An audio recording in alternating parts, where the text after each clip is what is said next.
우리의 삶은 늘 안전한 해안가를 그리워합니다. 내가 잘 아는 사람들, 나에게 익숙한 환경, 그리고 내 손으로 통제할 수 있는 일들 속에 머물 때 우리는 비로소 안심합니다. 그래서 우리는 늘 아무 일 없이 그저 잔잔한 호수 같은 평안을 달라고 기도합니다. 하지만 우리의 실제 삶은 어떻습니까?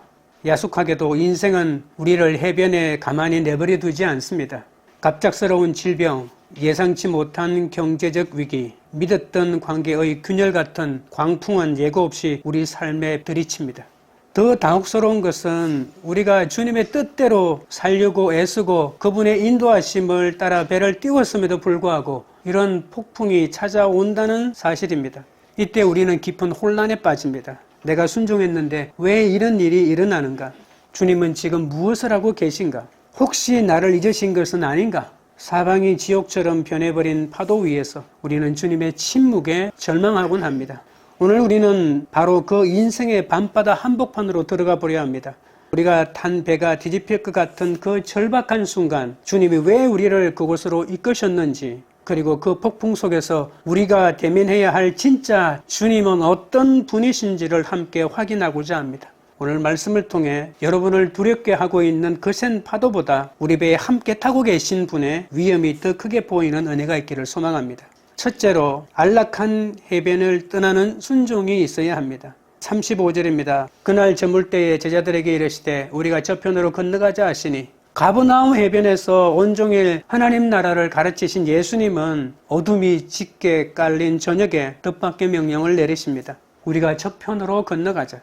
사실 밤바다를 가로지르는 항해는 베테랑 어부들에게도 이례적이고 위험한 일이었습니다. 하지만 예수님은 안전한 해안길 대신 호수를 가로지르는 항해를 택하십니다. 여기서 저편은 갈릴리 바다 동편 이방인의 땅인 그라사입니다. 주님의 명령은 단순한 장소 이동이 아니라 복음이 유대의 울타리를 건너 이방으로 나아가는 선교적 전환점입니다. 예수님은 몹시 피곤한 상태였음에도 영혼 구원을 위해 지체하지 않으셨고, 제자들 역시 자신의 상식과 피로를 내려놓고 지금까지 익숙한 군중을 떠나 권위 있는 명령에 순종하여 배를 띄웁니다. 36절입니다. 그들이 무리를 떠나 예수를 배에 계신 그대로 모시고 가매 다른 배들도 함께 하더니, 여기서 무리를 떠났다는 것은 중요한 영적 의미가 있습니다. 우리는 해변이라는 안전한 육지에 머물며 주님이 주시는 기적만을 바라는 구경꾼들이었지만, 제자들은 풍랑이 예상되는 위험한 바다일지라도 주님과 운명을 같이 하기 위해 배에 오른 자들 아닙니까? 여러분은 기적을 구경하는 무리로 남았습니까? 아니면 고난의 바다를 함께 건너는 제자가 되겠습니까? 제자들은 주님을 배에 계신 그대로 모시고 출발했다고 합니다. 이는 주님께 따로 준비할 시간을 요구하지 않고 주님이 이끄시는 속도와 방향에 자신들을 즉각 맞춘 것이죠. 예수님은 무리가 너무 밀려들기 때문에 그들과 부딪히지 않게 작은 배에 올라 해변에 앉아있는 무리를 보시고 말씀을 선포하셨죠.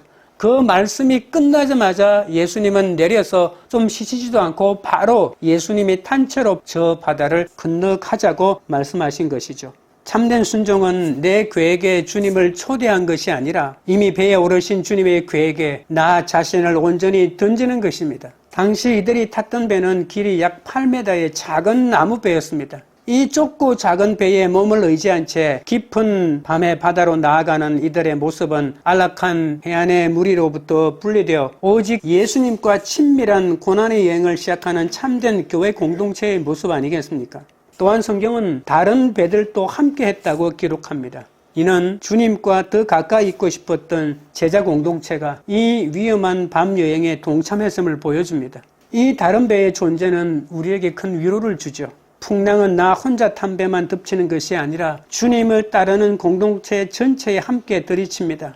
우리가 사명의 길을 갈 때 나만 고난당하는 것 같은 외로움을 느낄 수 있지만, 사실 우리는 교회라는 이름의 거대한 믿음의 선단이 되어 함께 이 파도를 넘고 있는 것 아니겠습니까? 성도 여러분, 제자들은 날이 저물어가는 위험한 시간이었지만 주님의 한마디에 안락한 해변을 즉시 떠났습니다. 이것은 내 형편을 따지는 계산적인 걸음이 아니라 주님의 권위에 전적으로 의지하는 절대 순종의 걸음이었습니다. 우리에게도 떠나야 할 나만의 가버나움 안전지대가 있습니다. 우리는 늘 주님과 함께 하고 싶지만 동시에 내가 통제할 수 있는 안전한 곳에만 머물려 합니다. 환경이 좋아지면 조금만 더 준비되면 이라며 순종을 미루곤 합니다. 하지만 주님은 오늘 우리에게 말씀하십니다. 지금 그 모습 그대로 내가 안주하고 있는 그 해변을 떠나 내가 지시하는 저편으로 가자. 인생에 완벽하게 안전한 해변은 없습니다. 소심하게 연안에만 머물러서는 진정한 평온과 기적을 만날 수 없습니다. 여러분을 묶고 있는 익숙함의 밧줄을 과감히 끊으십시오. 내 상식으로는 밤바다에 배를 띄우는 것이 무모해 보일지라도 주님이 우리 배에 함께 계신다면 그것이 가장 안전한 곳 아니겠습니까? 기억하십시오. 주님이 가고자 하는 저편은 사실 축복의 땅이 아니라 귀신 들린 자가 기다리는 영적 전쟁터였습니다. 우리의 순종이 때로 거친 풍랑으로 이어지는 이유는 주님이 우리를 안락한 항구가 아니라 거친 바다를 정복하는 사명자로 부르셨기 때문입니다. 오늘 여러분의 삶에서 내 생각보다 주님의 명령을 앞세우며 담대히 사명의 바다로 향해 나아가시기 바랍니다.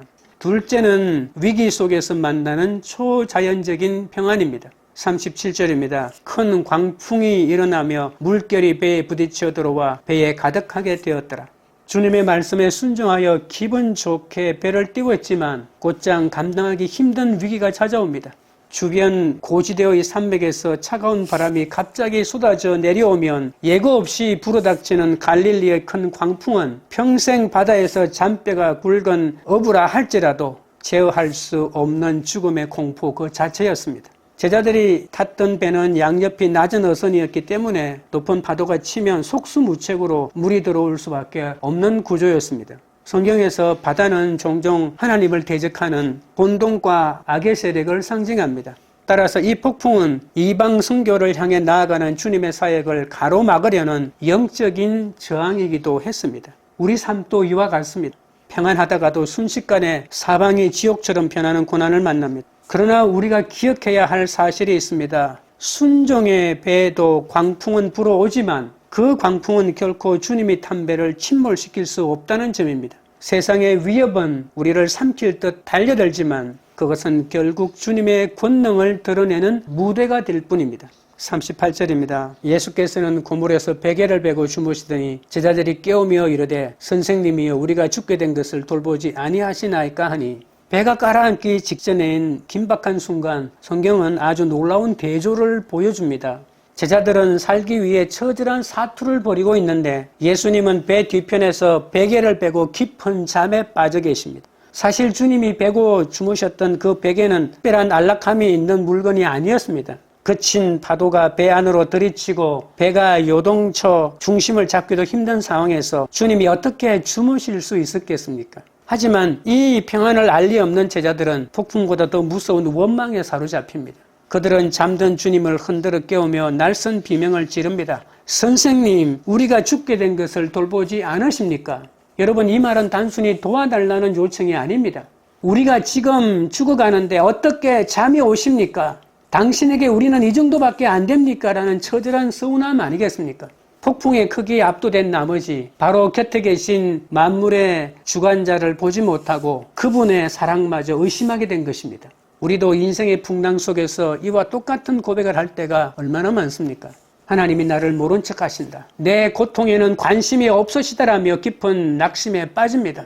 내 힘으로 배에 들어온 물을 퍼내느라 정신이 없지만 파도는 더 높게 치고 상황은 더 나빠지기만 합니다. 바로 그때 우리는 주님이 베고 주무셨던 그 베개의 비밀을 보아야 합니다. 주님이 그 난리 속에서도 주무실 수 있었던 것은 침대가 안전할수가 아니라 베개가 좋았수가 아니라 바로 하나님 아버지의 통치를 100% 신뢰하셨기 때문입니다. 하나님 아버지를 온전히 신뢰하는 자만이 폭풍 속에서도 참 평안을 누릴 수 있습니다. 제자들은 파도를 퍼내느라 곁에 계신 주님을 보지 못했지만 주님은 파도를 만드신 아버지를 보셨기에 평안하셨던 것입니다.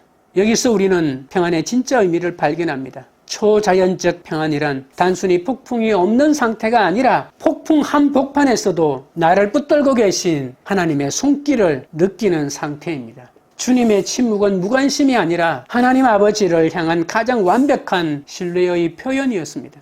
스펄전 목사님은 이렇게 말했습니다.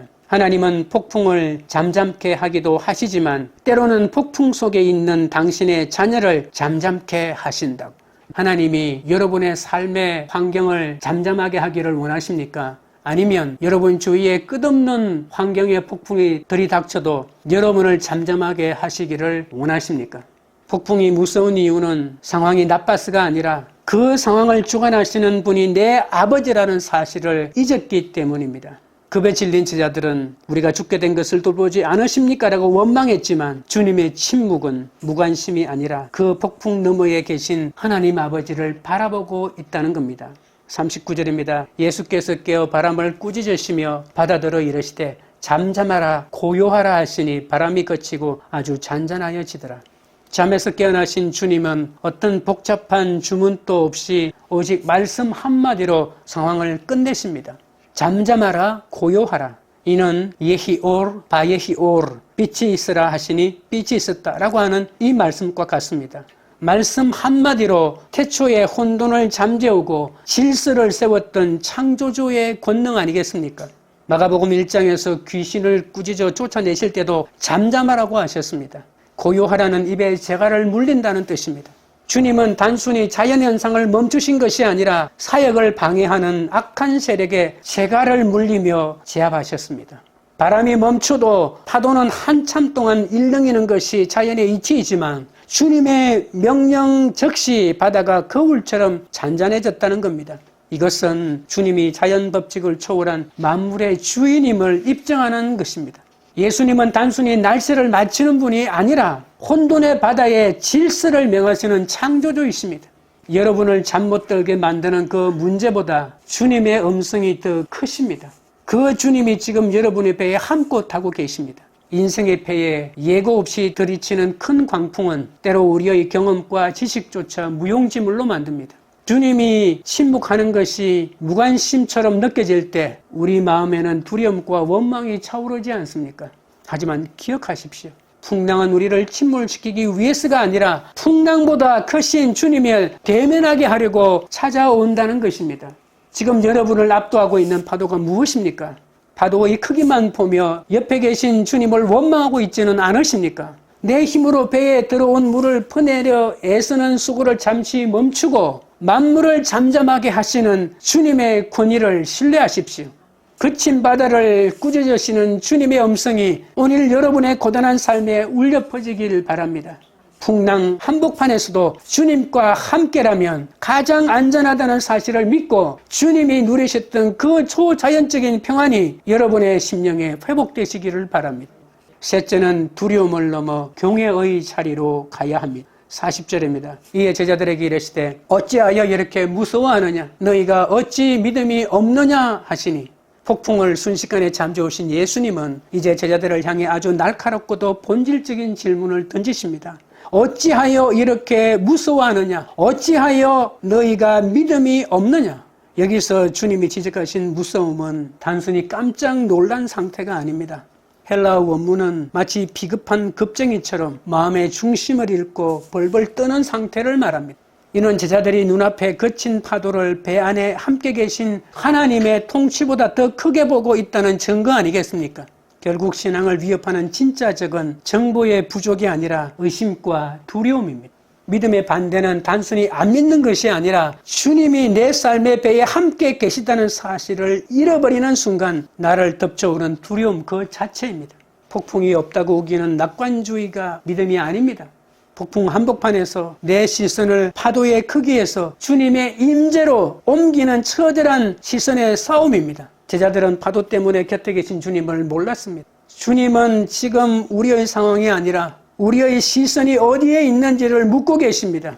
예수님은 어찌 아직도 라고 하시며 제자들의 영적 성장이 느린 것을 안타까워 하십니다. 제자들은 주님 곁에서 수많은 가르침과 기적을 보았음에도 위기만 닥쳐오면 여전히 그들의 영적 상태는 둔감해집니다. 어떤 폭풍도 예수님이 타고 계신 배를 뒤집을 수는 없다고 했습니다. 주님은 우리 안에 도살인 두려움의 뿌리를 짚어내시며 풍랑보다 크신 하나님의 아들이 우리 삶을 지배해야 함을 가르쳐주고 계시지 않습니까? 주님을 놓치지 마십시오. 41절입니다. 그들이 심히 두려워하여 서로 말하되 그가 누구이기에 바람과 바다도 순종하는가 하였더라. 풍랑이 잦아들었지만 제자들의 두려움은 사라지지 않았습니다. 오히려 그 두려움은 성격이 바뀌어 더 깊어졌습니다. 그러나 그 두려움은 완전히 다릅니다. 앞선 두려움은 죽을까봐 벌벌 떠는 병적인 공포였다면 이제 느끼는 감정은 하나님의 엄청난 능력 앞에선 피조물에 마땅한 반응인 거룩한 경외감이었습니다. 자신들을 위협하던 파도보다 비교할 수 없이 거대하고 위대하신 분을 목격하고 전율한 것이죠. 세상을 두려워하는 사람은 하나님을 경외할 수 없지만 하나님을 진정으로 경외하는 사람은 세상을 두려워하지 않습니다. 제자들은 이제 죽음의 공포라는 작은 두려움에서 세상을 창조주를 마주하는 큰 두려움인 경외로 옮겨갔습니다. 더 큰 빛이 오면 작은 촛불이 의미를 잃듯 하나님의 영광을 마주할 때 우리를 짓누르던 세상의 공포는 그 힘을 잃게 됩니다. 제자들은 묻습니다. 이분이 누구시기에? 유대 전통에서 바다를 꾸짖어 잠잠하게 하실 분은 오직 창조주 하나님뿐입니다.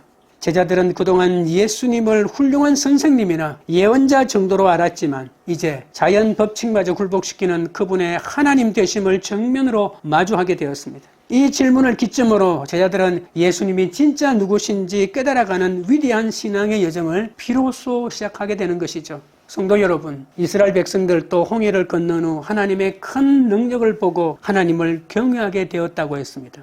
오늘 제자들의 두려움 역시 절대적인 믿음으로 나아가는 과정입니다. 신앙의 참된 목적은 단순히 위기에서 구출받는 것이 아닙니다. 풍랑을 통해 주님의 진정 누구신지를 깊이 대면하는 것입니다.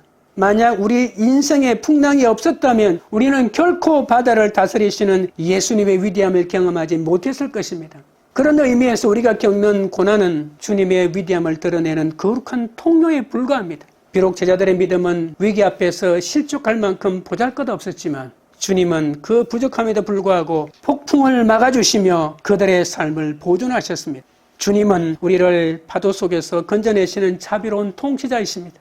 또한 우리를 이 경외의 자리에 세우신 후 다시 사명의 항해를 이어가게 하십니다. 왜입니까? 풍랑을 이긴 믿음만이 저편에 기다리는 영적 전쟁에서 승리할 수 있기 때문입니다.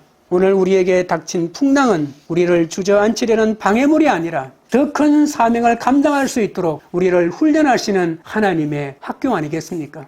지금 여러분의 삶에 들어닥친 거친 바람을 보지 마시고 그 바람을 꾸짖으시는 주님의 위엄을 바라보십시오. 이분이 누구신가라는 거룩한 떨림이 회복할 때 세상이 주는 공포는 사라지고 하늘의 평안이 임할 것입니다. 풍랑 속에서 우리를 더 단단한 사명자로 빚어가시는 주님만을 끝까지 신뢰하는 여러분 되시길 바랍니다. 말씀을 맺겠습니다. 오늘 우리는 갈릴리의 밤바다를 지나며 세 가지 위대한 영적 진실을 마주했습니다.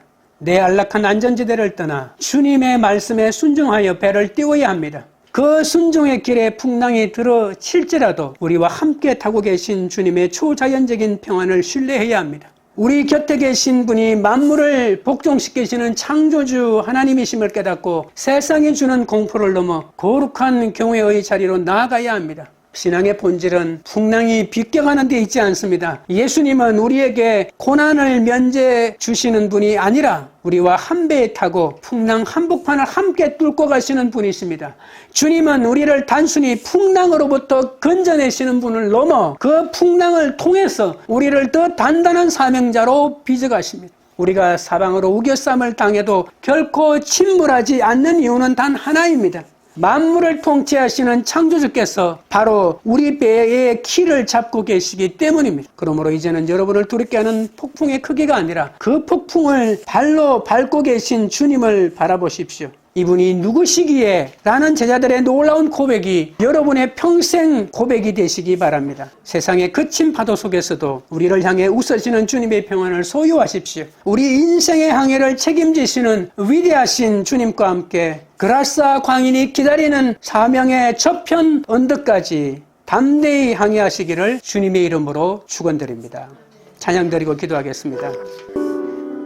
하나님 아버지, 오늘 인생의 밤바다 한복판에서 폭풍을 꾸짖으시는 주님의 위험을 마주했습니다. 우리는 늘 안전한 해변에만 머물러 있으려 했습니다. 내 경험과 상식이라는 밧줄에 묶여 주님이 명령하신 저편으로 나아가기를 주저했던 우리의 소심함과 우리의 불순종을 용서하여 주시옵소서. 이제는 나만의 가버나움을 떠나 주님의 계신 배에 내 인생을 온전히 던지는 절대 순종의 항해를 시작하도록 붙들어 주시옵소서.